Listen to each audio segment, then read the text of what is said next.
മലയാളം കണ്ട ഏറ്റവും violent movie ആയിരിക്കും. മലയാളത്തിലെ ഏറ്റവും വയലന്റ്.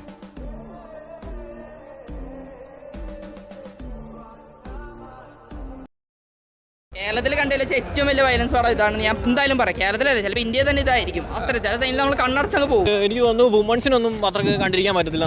നമ്മൾ കുറച്ച് ഹേർഡ്ലെസ് ആൾക്കാർക്കൊക്കെ കണ്ടിരിക്കാൻ പറ്റും. ശങ്കർപിള്ളർ മാത്രം വന്നാൽ മതി, അങ്ങനെയുള്ളവർ വന്നാൽ മതി. എനിക്കതൊരു തമാശയായിട്ട് പറയുവാണെങ്കിൽ പണ്ടാരോ പറഞ്ഞതുപോലെ സൂര്യന്റെ ചൂട്ടിൽ നടക്കുന്ന എല്ലാ നെറുകേടും മാർക്കോയിലുണ്ട്.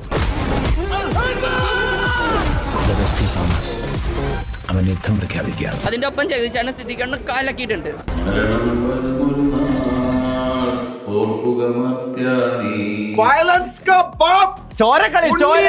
നമ്മുടെ ഉണ്ടല്ലോ KGF റോക്കി ബായി കഴിഞ്ഞാൽ നമ്മുടെ മലയാളത്തിന്റെ തോന്നി അതങ്ങനെ വരൂ, അതങ്ങനെ സംഭവിക്കൂ. കേരളത്തിൽ ഇത്രയും റെവൽ ആയിട്ടുള്ള ഒരു സ്റ്റാർ ഇതുവരെ വന്നിട്ടില്ല. അത്രയ്ക്ക് അടിപൊളിയായിട്ടുണ്ട്. മലയാള സിനിമ ഇങ്ങനെ വയലൻസ് ഉള്ള പടം ഇനി കാണത്തില്ല. ഇനി ഇറങ്ങത്തില്ല ഇങ്ങനെ പടം. സെക്കൻഡ് ഹാഫ് വിഷയമായിരുന്നു. വയലൻസ് അനിമലിന്റെ അപ്പനെ കണ്ടിരിക്കും.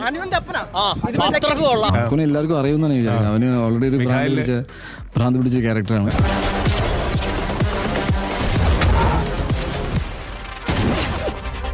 KGF ഒക്കെ മേളിൽ പോയിന്റെ KGF താഴ്ന്നൊന്നുമില്ല.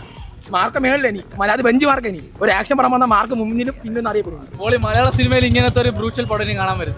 അടിപൊളിയാണ്. ക്രിസ്മസ് മാർക്ക് തൂക്കി. വാക്കുകളുടെ മുന്നിൽ വീഴുന്ന നിങ്ങളുടെ ഓരോ വാക്കിനും എണ്ണം വേണം. Each and every word counts.